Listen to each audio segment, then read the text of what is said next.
New Falls Count Anywhere here on the Earnestly podcast. I'm your host, Ernest E.J. Christian. As we record this Tuesday evening, about 7:30 around that time, April 14, 2026, rather. It is officially go home week. It is WrestleMania week. And of course, we are joined here by, of course, our guy, Rob the Genius, 1/3 of my podcast, also the host of the Rob the Genius podcast. Rob, how you doing? A little stand ovation for you, know, the Genius. Thank you very much. Thank you. All right. Go ahead. I have just a quick plug here. It'll be up maybe later this week or early next week, but I did a 2-part thing with Jason and with Ray Cash from Chair Shot Radio, where he had a very long NBA conversation. Really? Yes. Interesting. I'll check that out, man. So I'll definitely check out that stuff here once again, Rob.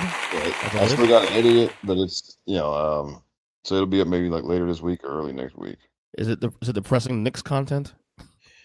Well, we talked a little bit about that, but oh God, the first half of it is us talking about just kind of our histories as basketball fans, and then in the second half of it, we went through a list of 6 finalists and talked about who could possibly be the greats of all time. Oh, well, don't tell me anything. Yeah, I want to listen up for myself when we get a chance to. All right, let's not waste any time here because there's nothing else to say. We're here. WrestleMania week's here. WrestleMania 42 will take place in Paradise, Nevada on April 18th and 19th at Allegiant Stadium. Of course, same the crime as last year. Let's hope this is the right WrestleMania tag here. Quick, to make sure it's right. Is that night 1? There's night 1. Yeah, there we go. Yeah, yes, there's night 1 there on the screen there. Of course. So, all right. So let's get the party started. So, no need to go over having the Raw last night. We'll touch on each match as we go through this process here. So let's go to the first night here. First match on the list. Let's go 6-man tag team match between Division of Logan Paul and Austin Theory with IShowSpeed and Paul Heyman in the corner as well versus the Usos of Jey Uso, Jimmy Uso, and L.A. Knight. Yeah. Who wins that one, buddy? I think the Usos and LA Knight win this one. I'm not gonna lie to you, man. Like they should win, but something tells me something's gonna happen in this match. For some reason, they should win, but something tells me IShowSpeed does something crazy here. I don't know, man. I'm gonna go Vision here, to be honest with you, because I just have a funny feeling about some shenanigans going on in this match. The bill's been okay, actually. I don't like for much of celebrities, like shit I get for celebrities and stuff with being on the show, whatnot, and their placement. I will say, for the most part, this has been pretty good. IShowSpeed being involved in this feud has been pretty good. I've actually been enjoying his involvement in this feud, so I'm not mad about that at all. But I'm gonna take the Vision actually to win this one. I just got a funny feeling. It's a hunch more than anything else. So there you go. That. All right, match number 2. We got in an unsanctioned match, Rob. We got Jacob Fatu versus Drew McIntyre. This match, I'm looking for this match, bro. This match, I'm looking forward to. Like, I'm not sure which way to go with this. Me either.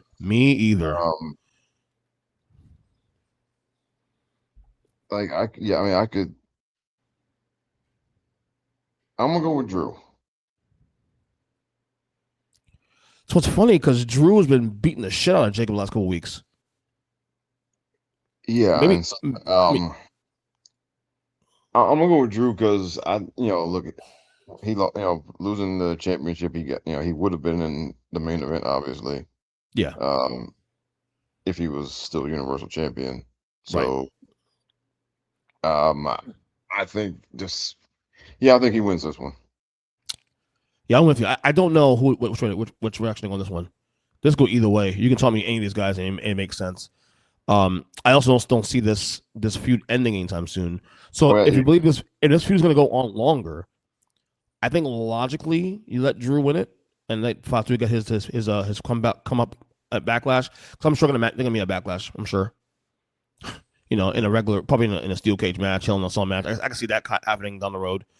Um, this feud this feud has a lot of legs to it. To be honest with you, a lot of legs to it. And I would argue, you may not agree with this. I don't know. We'll see. This is probably the best build of all the matches on both nights. This feud probably has the best build so far coming into Mania. it's up there definitely. It's Yeah. definitely the. I don't know. I don't know if I'd put number one, but I'd say it's Right. definitely it's near the top for sure because Yeah. they did everything. They've done everything right, basically. Yeah, I agree. I'm gonna go Drew as well on this one, just because I think this may go through up to SummerSlam. Honestly, I don't see it ending anytime soon. So, all right, next matchup, we have a singles match for the women's world title between Stephanie Valkyrie and Liv Morgan. Um. Okay, so a few weeks ago, I was pretty certain that Stephanie was going to win. Mm, Now, I'm not sure because it seemed like they were going more with the Judgment Day breaking up angle yep. would mean, and everybody losing this weekend would make sense, to kind of further that along. But it seems like they've kind of once they kicked Finn Balor out, it seems like they've kind of cooled off of that. Yep. So I think there's a possibility that Liv wins here. I would say this is the of the two title matches between the women. This is by far the best build of the two. Yeah, and the thing is, it started out a little weird the first couple of weeks, but Mm-hmm. then they picked up and they picked up steam really well. And I would say for sure, out of all the women's matches, I think this is now it's the best build out of all of them. Yeah. Yeah. I think Liv's gonna take it. I think Liv gets the title. She is red hot right now. Red hot. Won the Rumble. She's. I know we saw last night, obviously on on Raw. The whole thing.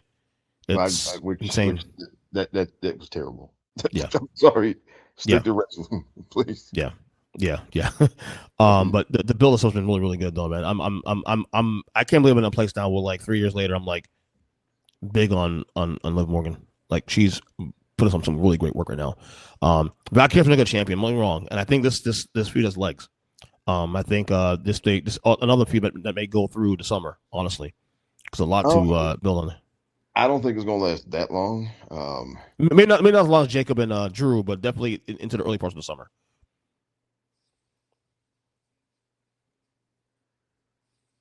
You don't agree, huh? Uh, well, not. I mean, because SummerSlam in August. I don't think this is going to That's August. fair point. It's a fair point. Yeah. That's a fair point. That's a fair point. All right, next one here we have another singles match, women's match for the IC title between AJ Lee and Becky Lynch. Um, I was pretty certain Becky was going to win. I was too.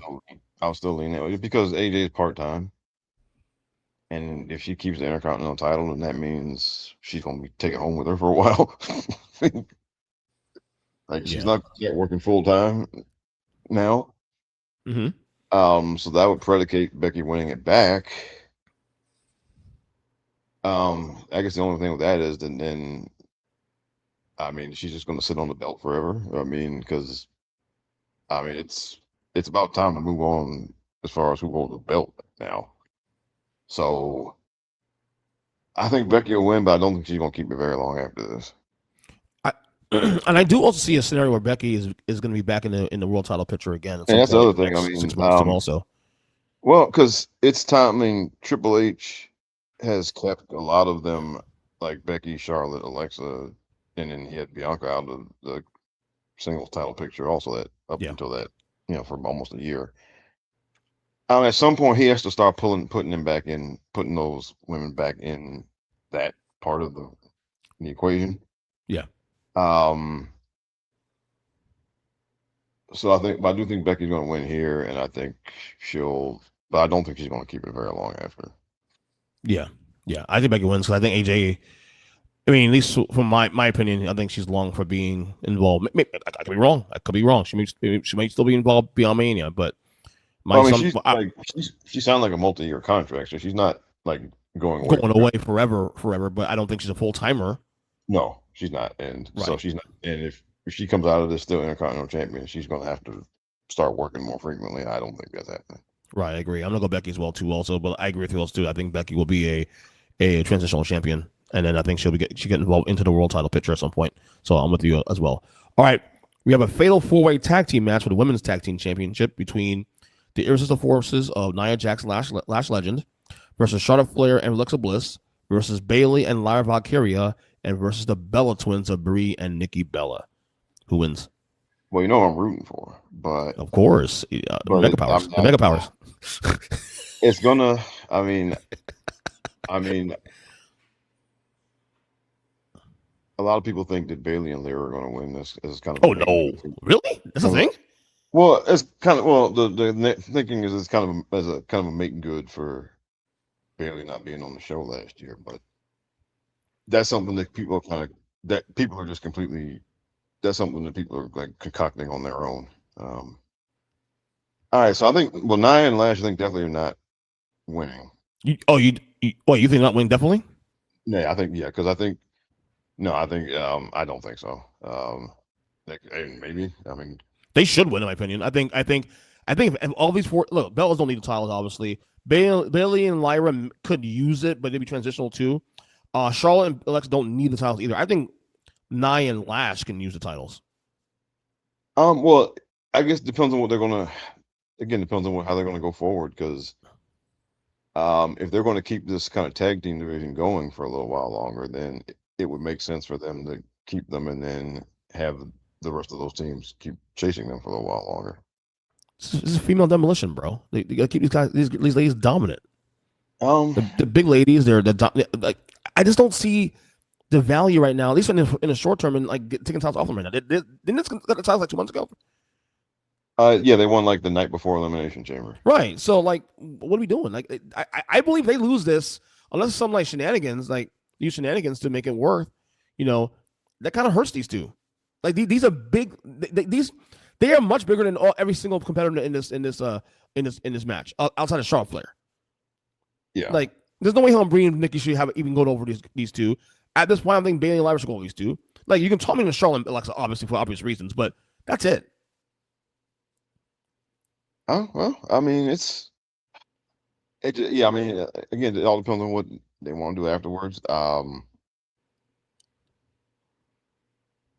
Yeah, just because yeah, I mean, well now you're almost talking me into it now. Lyra and Lash, yeah. No, I'm talking. Yeah, because I don't think Nikki and Brie are. I think a few weeks ago I thought maybe they would, but they haven't looked particularly good in the ring. And Nikki's got a bum ankle now. So there you go. yeah, and so I think that would kind of take them out of winning. My favorite though, Rob, is that because TKO influence is heavy on right now on everything here, even on creative at this point, they're gonna look for the nostalgia factor and obviously the Bellas are still those ladies still pierce the bubble outside the bubble, and they're going to put the titles on for even for like a month. And my fear they're going to do something for the sake of like viewership. Okay. And I want that to happen, of course. Well, I think I think they are going to win them at some point. You think so? Absolutely. I mean, oh yes. I mean, come on. I don't know actually. You got to talk to me to this. I mean, okay, because they said like they signed like 2-year contracts, so right. So I mean, they're going to be part time, but I mean, at some point, you absolutely do. Yes, you do. They do. At some point, you absolutely do give them a short tag team title run. Yes, I just wouldn't do it now because they don't. Yeah, I mean, they need to work some more matches, and they need to, I agree. because right now, I mean, when they've been in there so far this year, they ain't look too good. And And don't do it at the risk of hurting the push of Nia and Lash. That's my fear. yeah, So I'm gonna go Nia. I'm gonna go Nia and Lash to retain. We already have uh, two challenges as it is here. yeah, I think, I think. Well, for now, I think I'm gonna go. I'm gonna agree with you for now. Oh shit. I may have, Okay. I may have a different answer when we record the Mindless Wrestling podcast on Thursday. But for now, you make a lot of sense. So I'm gonna, Yeah. Yeah. go with All you right. right now.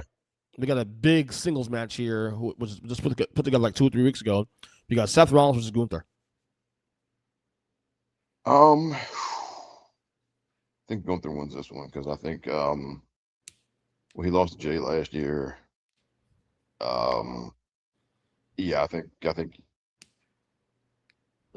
wins this one I think so too. But because, because he's you're kind of taking. Remember,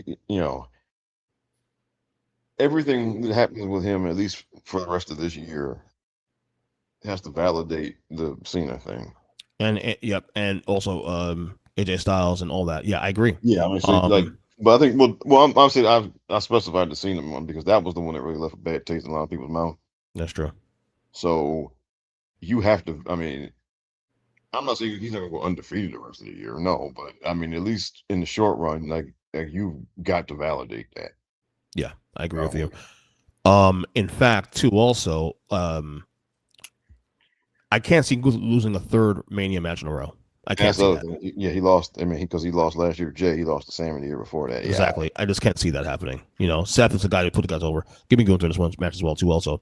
And finally, the main event for night one, we have the singles match for the undisputed WWE title between Cody Rhodes, the champion, versus Randy Orton with Pat McAfee in his quarter.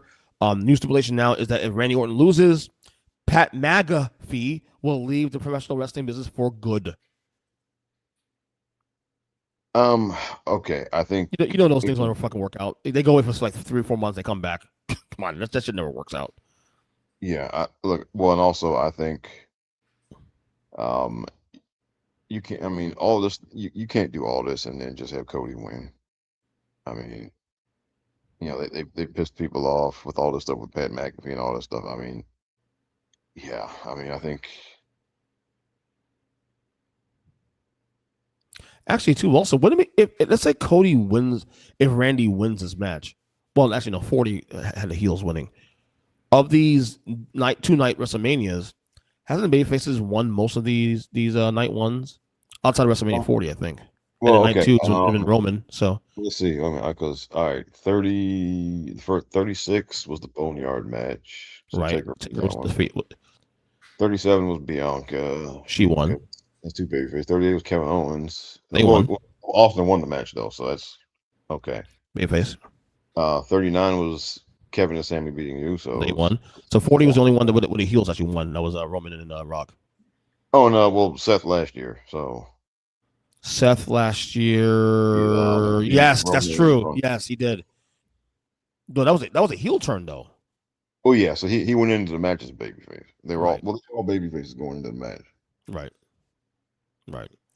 Um, like we've been saying on the show for a while now that Cody's face run right now currently is kind of peaked out already. Like he's not getting much worse. Was just that we're now Hogan 90 right now, and the Well, only way to keep some sympathy on him is that you lose the title. now I will say this. As much as this stuff has pissed people off, I Mhm. think it's well now it's now that I'm thinking about it, it's starting to make more sense because they wanted to create a scenario where people would not turn on Cody, and now, I mean,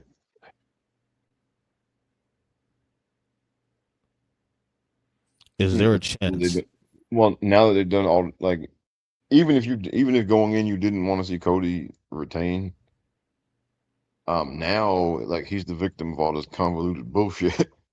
Yeah. And if you're not a fan of all of the stuff they're doing, and like you want to see, you want to see it put to an end, and but I don't think they're going. It's not going to end here, because I think there's too much invested in all of this to make this a one-off match. Yeah. So I think Randy wins here. I think so too. That'd be what, 15 for him? Yeah, 14? Yeah. 15. Yeah. And Mhm.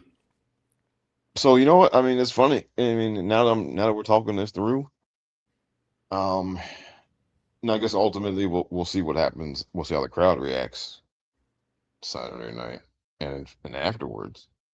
But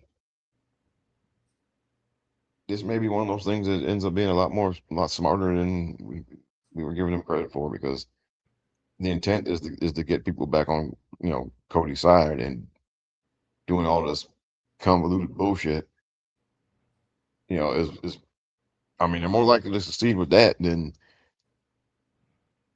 than if they just played it straight up. Because if they just played it straight up, then that whole building would have been cheering for Randy, and Cody Yeah, of would have course. Even as a heel too, because Randy's right now is at a point where this is not 2009 when he was a dastardly heel and like, okay, you still have a lot of time to still hate the guy. Now we're at the what I call the gratitude portion of the Randy Orton career, where like he's 45, 46 years old now, and we're trying to appreciate him now. And he was a heel, we're still going to appreciate him, so he'll still get a lot of support. He's too cool for school at this point to boo. You know what I mean? Yeah, and but I think but I think now, all right, people won't be inclined to boo him, Right. but they may boo now because of all of this situation. Right.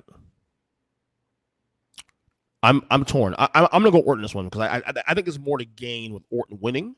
Cody in chase mode. Orton gets the title for the 15th time. McAfee. I'm saying McAfee now. McAfee now. His involvement kind of added some more spices to this feud. There's still more meat on the bone beyond Mania. And sometimes Mania, people always assume that Mania ends stories. Sometimes it unpacks a story. And I think it's more to this feud than this ending here. Well, this is just beginning. That's what I'm saying. Yeah, because Mania usually, sometimes it ends feuds and sometimes it starts them. Mm-hmm. And I think, look, this is the beginning, because you can't. I mean, you can't do all of this convoluted stuff for one match. You can't. Right. And so, look, I think that, as crazy as it sounds, I think they bought Cody some time here, because now people just want the convoluted bullshit to end. Yeah. So we both agree we're gonna go Orton as well. I think you and I agree on every single match here so far. I think some of the first one. You had the Usos, I have division. But other than that is night one of WrestleMania 42 on Saturday on Peacock. The first hour is gonna have what's the first hour? The first hour is gonna have Jacob and Drew for free on ESPN2, as well as the 6-man tag match. Once again, on the first hour. I am actually, I don't know, let me hear my rant in a week on Monday. I am going to temporarily suspend my boycott on WWE and order ESPN Limited. Now, smart guy, of course, here. I also did some research in recent days and realized that Backlash is actually also on the 9th. So now, by waiting till after the 9th of April to figure out order or not, I now squeeze in 2 PLEs into one bill. Oh, because it's 30 days. Yeah, it's 30 days. So if I had ordered ESPN like say a week ago, then I probably get Backlash. Now I can get Backlash so get 2 PLEs into the month. You know what I mean? Mm-hmm. So smart, work smarter, Rob, not harder, right? Yeah. And now I'm trying to figure out if I can somehow plug my laptop into the TV. Has that worked yet for you? I haven't tried it yet, but I'm going to see if I'm going to see if I can do it. Let me know how it goes, brother. Yeah, let me know how it goes. All right, let's go. Night number 2. Here we go. First match, the reason why I even gave a fuck about ordering this thing is this first match here. Obafemi versus Brock Lesnar. Ooh, By the way, Rob, I watched last night. Oba could talk. Oh yeah. But last night was something else. I mean, last night was. I mean, like he really like ascended, and now a lot of people that I talk to on Twitter are very worried. They might go pull trigger on Drew. On Brock, rather. Yeah, because they're saying that Brock has been doing all this selling for Oba, and I see the argument there. also I see the just argument. the kind of tradition that it's not tradition, but some there are times where they don't give you the big win first time out. And I saw a lot of people, on my Twitter timeline are really afraid that they're, of that.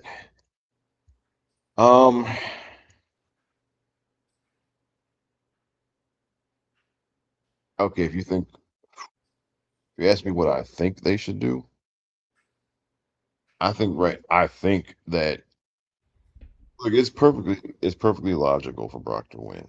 Okay. Of course it is. But I think you're dealing with an increasingly testy fan base here, and it might be wise just to give people what they want this time. The problem is a testy fan base. Vince will probably listen to a testy fan base. TKO can give 3 shits what they think. They're gonna do this based on money and profit and what's best for the company and the bottom line. So to be fair, the fear that fans have in IWC about Brock winning this match is very valid. But I do think, again, Obafemi's rise to where he's at now mirrors Brock Lesnar's rise. I've been talking about this on the show for the last couple of weeks now. It mirrors his rise in 2002. Brock was literally called up in the roster in April of 2002. He wins King of the Ring 2 months later, and 2 months later he beats the biggest guy in the company, The Rock. Yes, and he's champion. So there's parallels between the two guys. If you want to look at that, of course, if you're a historian, of course. And I think I'm hoping creative has more invested. I think Triple H has more invested in Obafemi. They got to create some stars, and there's a way to elevate Oba and not bury Brock either. There's a way to do this. You know what I'm saying? So I'm gonna cross my fingers and look. I say this as a Brock Lesnar diehard. I'm a mark for Brock Lesnar for the record. So in any other match, I root for him. But the right path to go here is good to Oba, because Oba, I watched last night. I watched the promo a little bit that he did with Brock, or with Heyman rather. I didn't realize he could talk that well until last night. I was like, oh, okay. So now he checked the other box that I was looking at. He can actually communicate well to where he can invest you into a feud. Now, I'm even more invested now than I was even before. And I think last night sold me on Oba being a top guy in this company. I'm gonna pray to do the right thing. I'm gonna go Obafemi. I am. I'm so my. Me too. But the fears are very legit, though, I will say. Yeah. So, all right. Next match. Go ahead. You're good. Well, because we don't know how long Brock is going to be around, right? And there's that.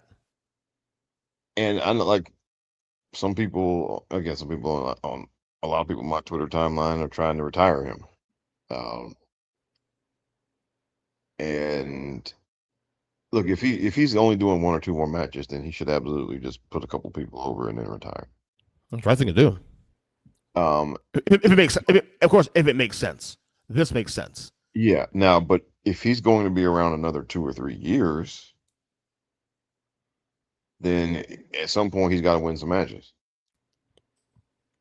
Do we know definitively what his situation is? We heard last year that August could be his end, but there's nothing definitive, right? Yeah. We have no idea.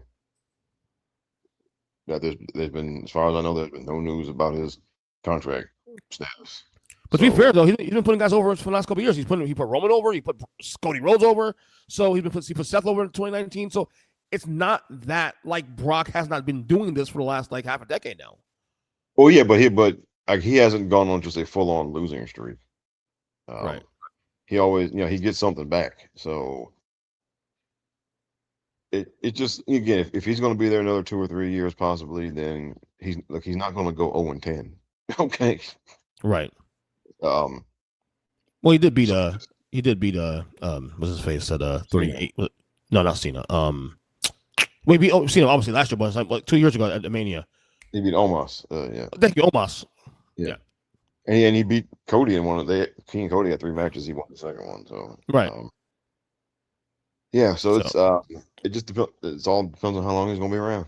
And right now we have no idea. So right, fair point. All right, next match here we have a 6-pack ladder match for the WWE IC title between Penta, who's the current champion, versus Javon Evans, versus Dragon Lee, versus JD McDonough, versus Rusev, and versus now recently entered Rey Mysterio. This has a car crash written all over this thing, brother. Yes. Go ahead. I just think this is just a showcase for Penta. Penta's going to get a win here. This goes 2 ways. Penta retains, or they pull the trigger on Javon Evans.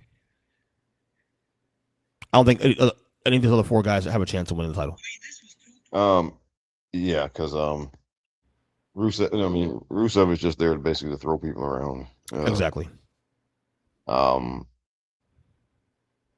Ray's not going to win. Ray, and he'll get a couple cool spots in there or whatever. Well, Ray is there to get people more interested in the match because right at this point nobody really cares about Rusev or JD McDonough or Dragon Lee.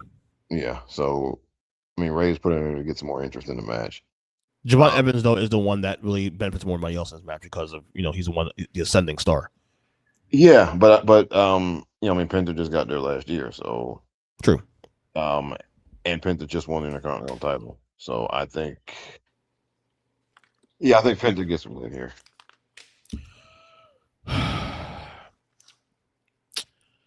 I don't know, bro. I'm gonna pick Javon Evans. I think they'll pull a trigger here. We'll see. But I think the other option is Penta. All 4 guys have 0 shot winning the title. 0 between Penta and Javon. I'll go Javon. I think the company want to see what he can do. They were impressed, I'm sure. I'll go Javon. Fuck it, because Penta been the champion at least 3-4 months now, right? No, he just won like in February or March. That soon? I thought it was January. You got it. Okay. Yeah. But I'll go Javon Evans for now, and then he's a heel though, right? Oh no, he's a babyface, isn't he? Yeah, he's babyface. Yeah. Oh yeah. So him and Penta can't really feud for the title. Unless you wanted to, but I don't know. I'll go Javon Evans anyway. We'll see. All right, next matchup we have a singles match for the WWE Women's title between Jade Cargill and Rhea Ripley. This match worries me because you already know Jade Cargill, phenomenal character, phenomenal look, love her, but in ring, let's be real, she's not. She's still green. Yeah, I hate saying that, dude. I just call like I see it, man. Well, there comes a point where, there comes a point where it is what it is.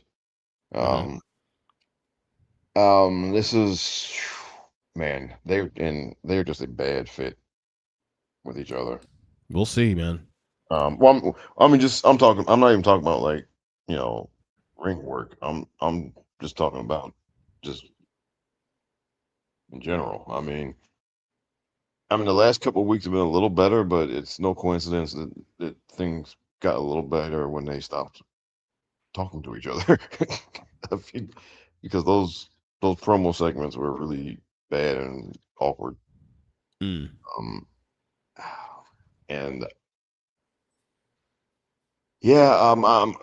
and when this match is over, I'm picking Jade to win. I think she needs. Are you? Yeah, because if she doesn't win, she won the title in November. She hasn't beaten anybody of any note yet in a title match. when you consider all the all of the criticism about her and all of that, if they just have her lose here, then that kind of sends a message, you know. And I know Rhea doesn't need the title, but it's been a little while. I mean, she's still really over. I mean, the thing is, if here's the thing, I think you probably know the answer to this.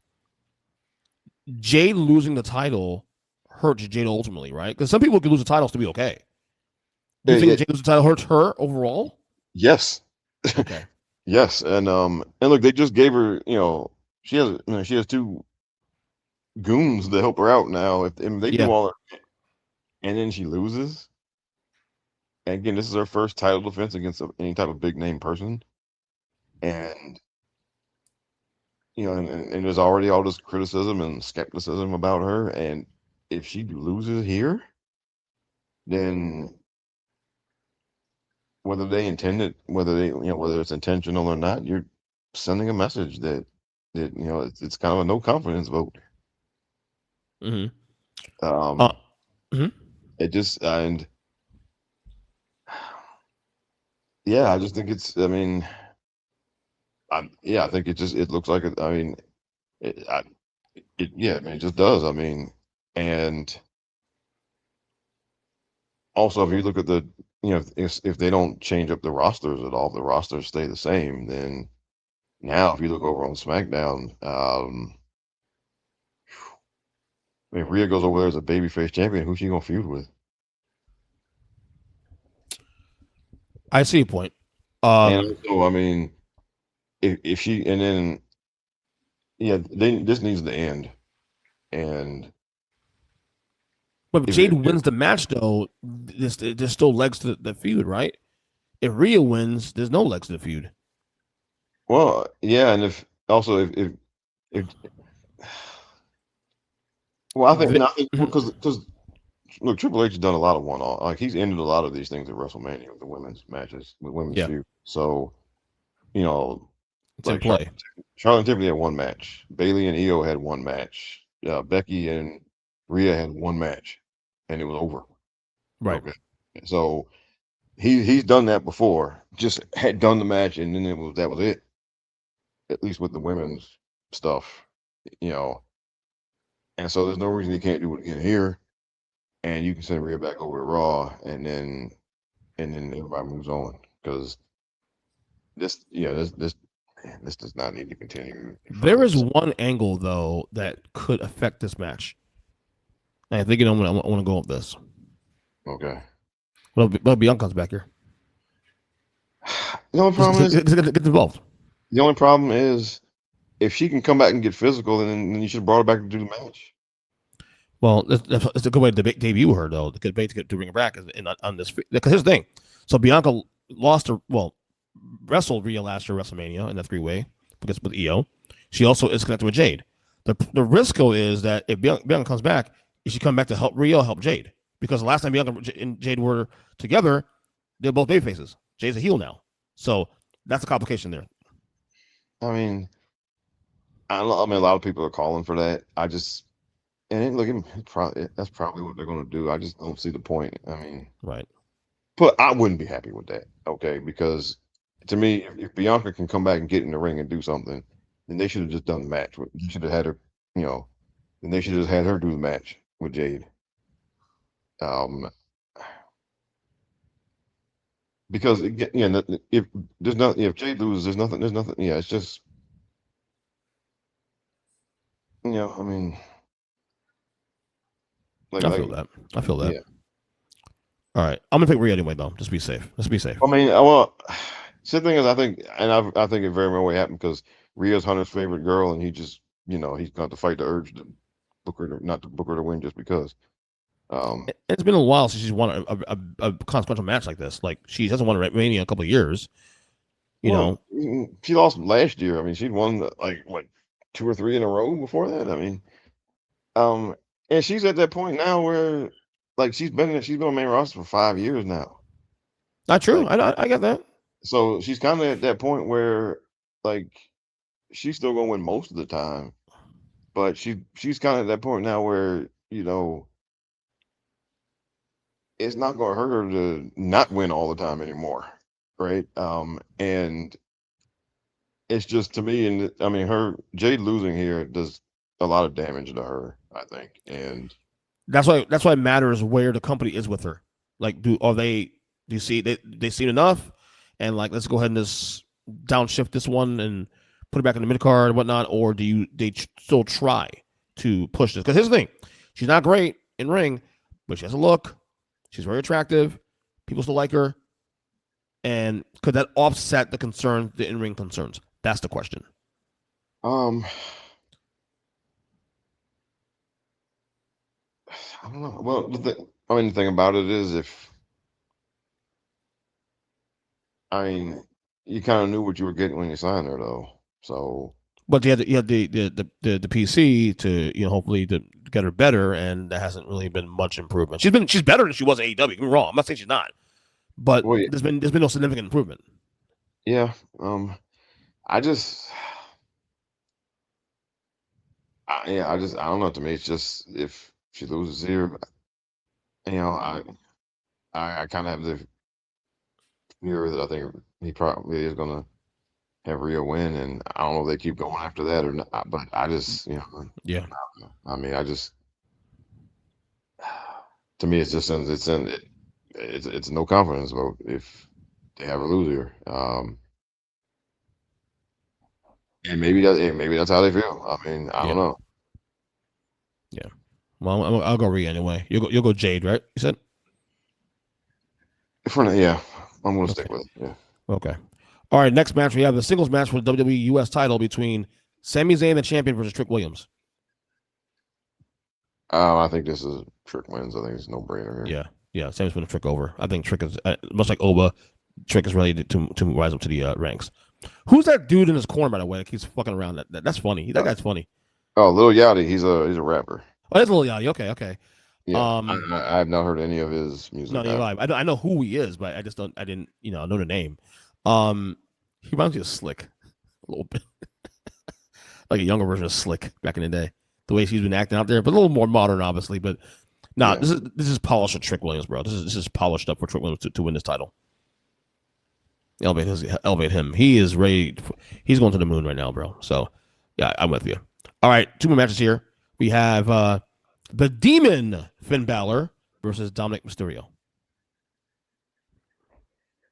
I think it is no brainer.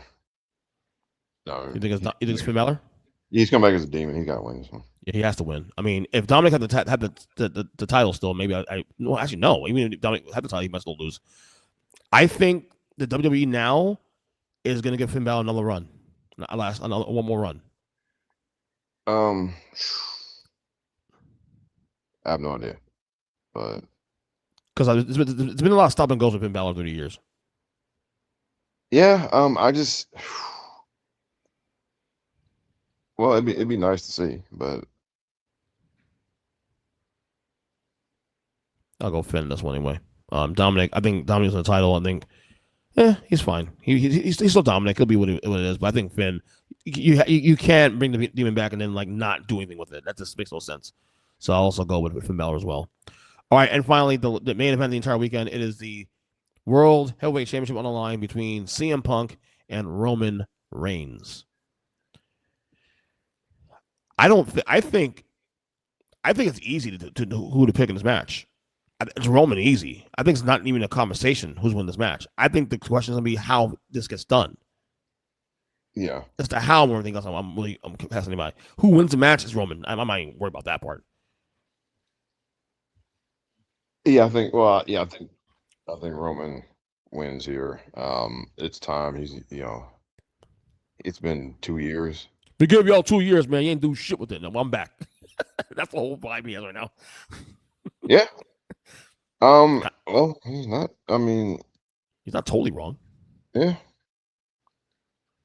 He's not totally wrong at all. He's one of the few people that can, get his way backstage and not have the TKO people mess up his shit.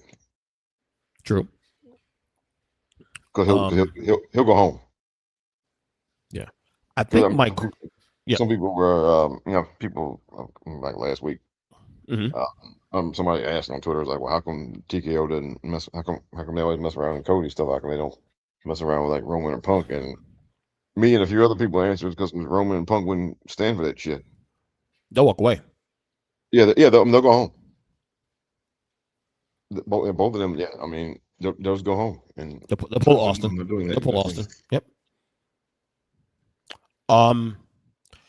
I think my biggest thing here for me, I want to know, because essentially you have two faces in this match right now. When we come out of this match, though, is Roman going to be a tweener? Is going to be a back to the heel Roman again? Because he's hanging out with the Usos now.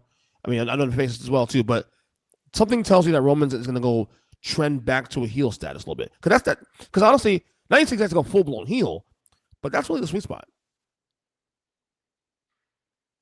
Yeah, and I think I think, I'm not, I think he'll be kind of nominally a baby face, but I think he's going to act, he's still going to have his kind of heelish demeanor. Yeah.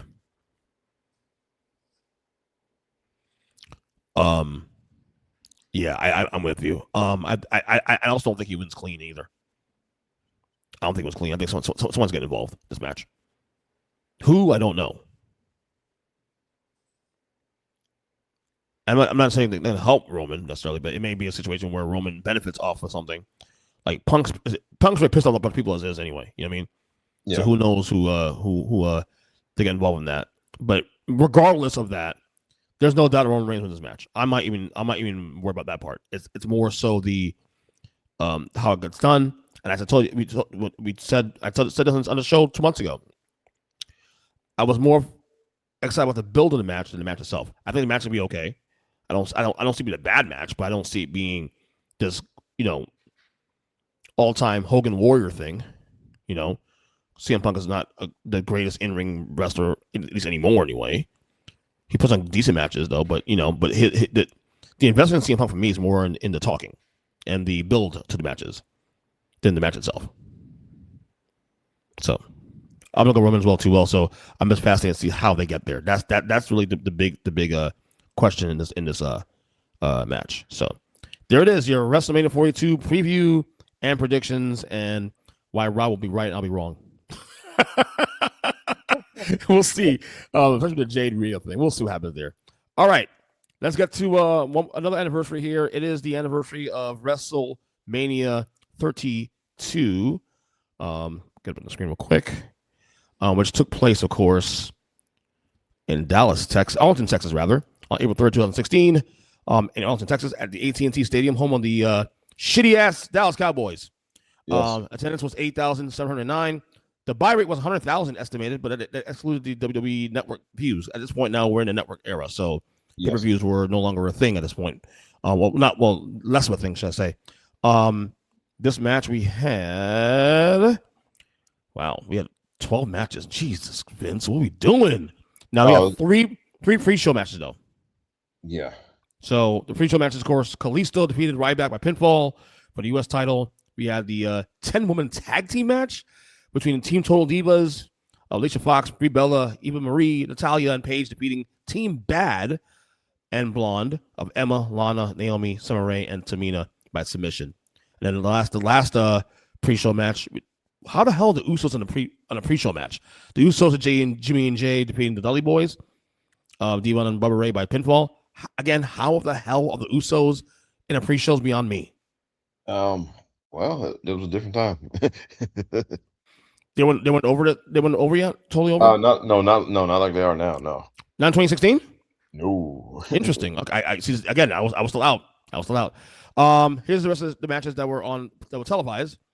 We have for the IC title ladder match, we have Zack Ryder defeating Kevin Owens, Dolph Ziggler, The Miz, Sami Zayn, Sin Cara, and Stardust. We have Chris Jericho defeating AJ Styles by pinfall. We have the 6-man tag team match where the League of Nations of Alberto Del Rio, Rusev, and Sheamus defeats the New Day of Big E, Kofi Kingston, and Xavier Woods by pinfall. A no-holds-barred street fight Well, Brock Lesnar, but Paul Heyman defeats Dean Ambrose by pinfall. That was a fucking shit show, by the way. We have a triple threat match to crown the inaugural women's title, women's champion rather. Well, your girl Charlotte with Ric Flair in the corner defeats Becky Lynch and Sasha Banks by submission. We have a Hell in a Cell match where Undertaker beats Shane McMahon by pinfall. And since Shane lost, Vince gained control of a secret lockbox that was in Shane's possession. Had Shane won, he would have gained control of Raw, and Undertaker would have no longer competed at WrestleMania. Like Shane had a chance at that match. Come on, bro. What are we doing? We had a 20-man battle royal for the Andre the Giant trophy where Baron Corbin won by eliminating Kane. We had a singles match that in 6 seconds, The Rock defeated Eric Rowan by pinfall. And of course, the main event for the world title where Roman Reigns defeated Triple H by pinfall. 10 years ago, was I watching, bro? I'm sure you were. What were you doing? Did you enjoy WrestleMania? Yeah, I watched it live, yes. And you enjoyed it? This was a very this show had a lot of it had peaks and valleys. Right. Well, Charlotte, of course, one of the peaks for you. Oh yeah, but I mean, I'm talking about just in terms of how good the matches were. Right. Mm-hmm. The ladder match was excellent. It was. I've seen it before. Great opener, and then they went. Then the next two matches were just kind of like, what the hell's going on here? Chris Jericho beating AJ Styles was just a real head scratcher. And then the 6-man tag match was just like, what are we doing? Why is this even on the show? And I mean, that was, and then, like the women's triple threat, I think was, all biases aside, I think that was the overall best match of the night.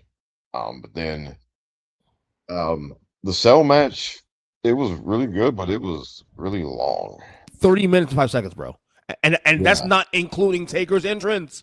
Right. So I mean, that match was like really long, and then the main event was really long. Of course. Who's the other guy? Because what was the time on the main event? 27:11. It was like our Triple H special. That's right. You shave off 10 minutes, it'd have been 5 stars, but you gotta get his shit in, right? Yeah.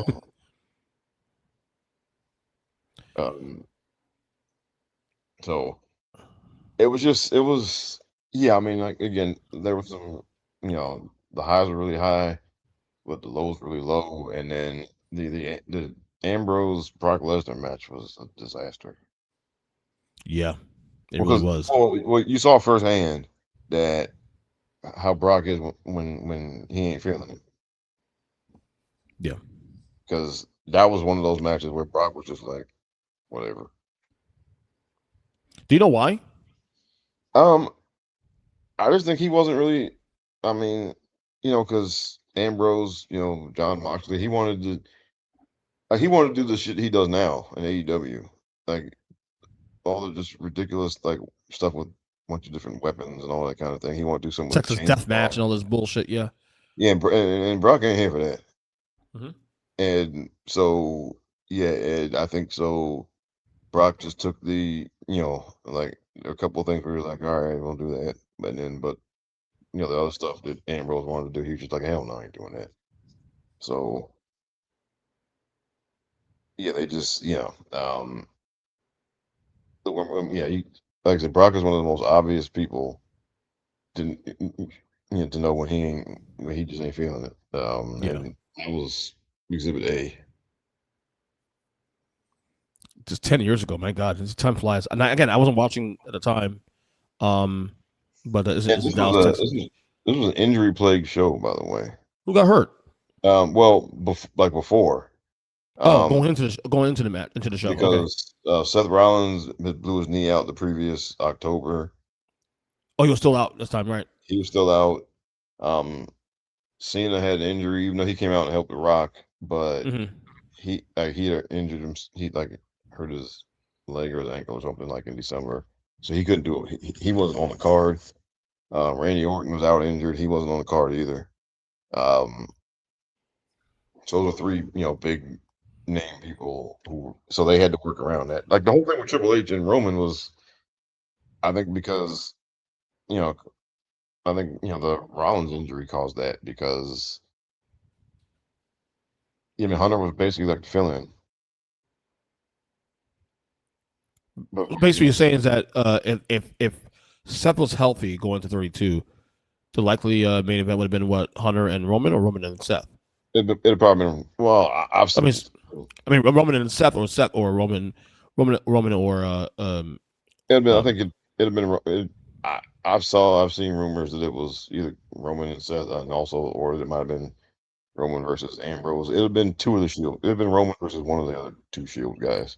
It's kind of crazy though. Like all these years, right? Post Shield, it's been 12 years since the Shield broke up, right? And we've never seen a Roman Seth WrestleMania match. We see them in three. We see them last year triple threat, and we see them obviously in the heist. But an actual match in WrestleMania, never seen it. Yeah, It's and weird, well, actually, right? I think that's what they were going towards this year.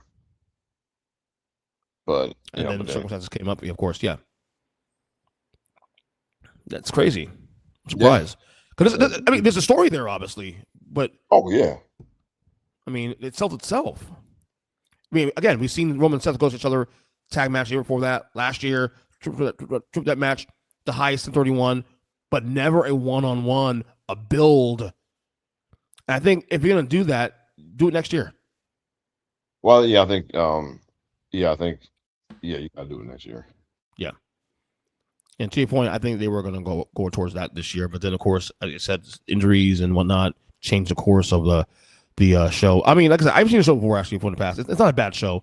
Definitely not a top 10 WrestleMania for me. Definitely in the second third, not even the bottom third, like my second third of WrestleManias, I would say. Not bad. It's a good show. There's some good, like I said, peak and valleys. I mean, that was a perfect analogy you put for this one, because like I said, Brock and Dean was shit. The Charlotte match with Becky and Sasha was good. I actually don't mind to take the Taker Shea match is good. It's just too fucking long. And of course, Roman Triple H is good. It's just too long. Also, that's all it is.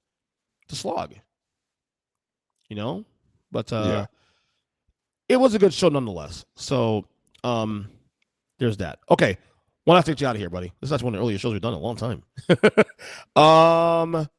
Cody Rhodes. I don't know where he's on. You might have been on Pat McAfee's show actually. Recently, I think, of course, they're building WrestleMania. He revealed today, or whatever it was, it dropped today, his top 5 WrestleMania wrestlers of all time. Now, he's not saying wrestlers, he's just saying WrestleMania performers of all time. His list, he has number 5, your girl, Charlotte Flair. Number 4, Macho Man Randy Savage. Number 3, Shawn Michaels. Number 2, Roman Reigns. Number 1, Hulk Hogan. I don't actually like his list. The order I'm a little bit kind of skewed on a little bit, but that's like drawing straws at this point now. Like, most people will agree that if you ask who's the greatest performer of all time on Mania, it's Shawn Michaels. He has the moments, he has the matches, and then people will probably say Savage is number 2, maybe number 3. Hogan has the early Hogan years have been great. Obviously with the Rock also 18. The one with Vince at 19 was really, really good. Roman, I gotta tell you, Roman has piled on some really good shit in the last fucking 5 years. To where this is definitely a conversation. Charlotte, I'm a little surprised on the list, but I like this on the list because she deserves. I think when it comes to big name matches in that division, I've always said I prefer Bianca Belair. But I think because of the amount of matches she's had in the last 10-ish years on the platform, I agree. Charlotte Flair right now, of all the female wrestlers in the history of the company, she is the best so far, probably by virtue of volume, the best female WrestleMania female of all time. So I don't mind the list. We can play the order, but these 5, I have no problem with it whatsoever. Okay, so now, like I saw some people comments were mad about Hogan, but what are they mad about? Because Hogan can't wrestle. Hold on. So Hogan and Roman are technically similar styles in a sense. They're not technical guys, but they tell good stories. Hogan has forget the Obviously, first WrestleMania was great. Obviously with him and T and whatever. You have Andre. You have a 3. You got Savage at 5. Warrior at 6. Okay. Now Slaughter and Hogan is not great, but it's not terrible. Sid is awful. Okay. Yeah. But then you have also The Rock at 18, and that's the one that puts him over the top. I think really in this conversation, he arguably has like. Go ahead. The Vince match was low key. That's what I'm saying. So Hogan has at least 3 matches that are considered top 20 matches all time. Yeah, WrestleMania history. Yeah, and now Savage doesn't have as long of a list of matches. He has the volume. He'll okay. In terms of height of powers, Savage matches, obviously Steamboat at 3. Some people say DiBiase at 4. Whatever, up to you. The Hogan match at 5 was really, really good in my opinion. There've been better matches than those 2 guys, but still a really good match. 7 with Warrior, Flair at 8. That's where it ends. So if you take, 3, 5, 7, and 8, that's 4. Classic main matches. And I hit one down, because well, I think the problem with WrestleMania 4 is that like all of his matches were fine, but like none of those tournament matches were great. They were all just kind of fine. And it did his job. Yeah. Move over. But Move forward. like he's got 4 though. Again, between Steamboat, Hogan, Warrior, and then Flair. I mean, that's 4 top-notch WrestleMania matches. The only guy has 4, and that many in volume is probably HBK, who has probably more than 4. And then Roman now. Roman's on the pallet now. Roman has the match with Brock at 31. Okay, great match. You got Roman at 37. Yeah, you got 30. You consider 38 a classic match for him and Brock? It was good. It ended abruptly. But yeah, I wouldn't call it a classic. No. So, but you got 31 with Brock, 37 the triple threat with Edge and Daniel Bryan, 39 and 40 in my opinion. 39 and 40, and Back to then back. last year, also, so he's got like 5 of them. Yeah. HBK HBK has a shit ton. He has obviously. Yeah. He has what? People think 12 is overrated, but still, Iron Man matches, to pull that off is still. So I'll give him 12 still. 10 with Razor. I give Michaels. No, not 25 and 26. For I sure. I think fucking 19 is incredible. Him and Jericho is amazing. Oh yeah, and then 21 with Kurt Angle. Kurt Angle. Cena match is pretty good. Yeah. He has volume. He has volume in his favor. Ric Flair match was really good too. Also. Yeah. He's at least 6 or 7. Yeah. So I like this list.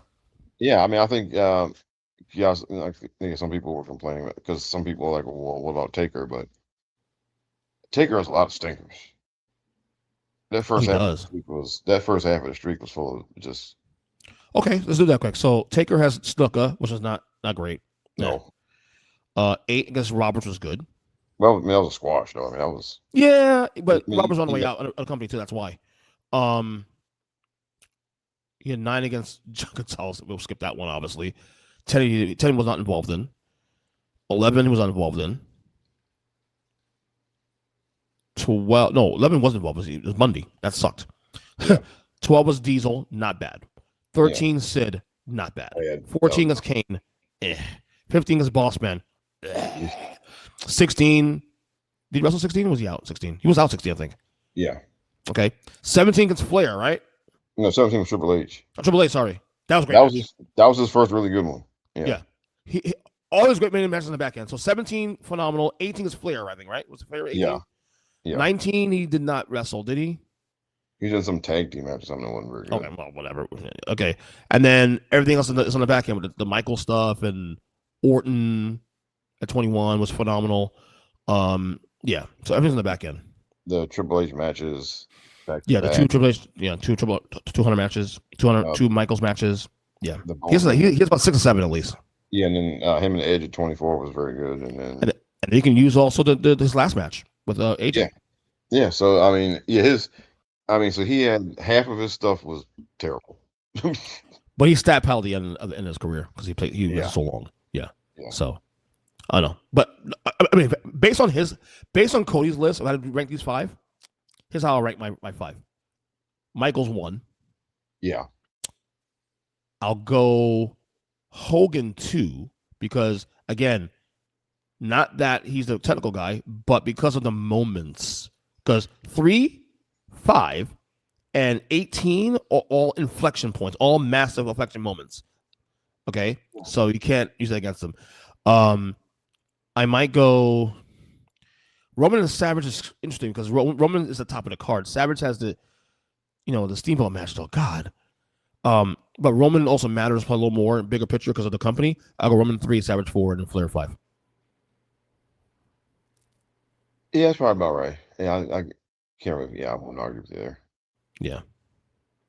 Yeah, I like the list. It's a good list though by Cody. Not bad. So anyway, anything else we got to add, or we're good to go?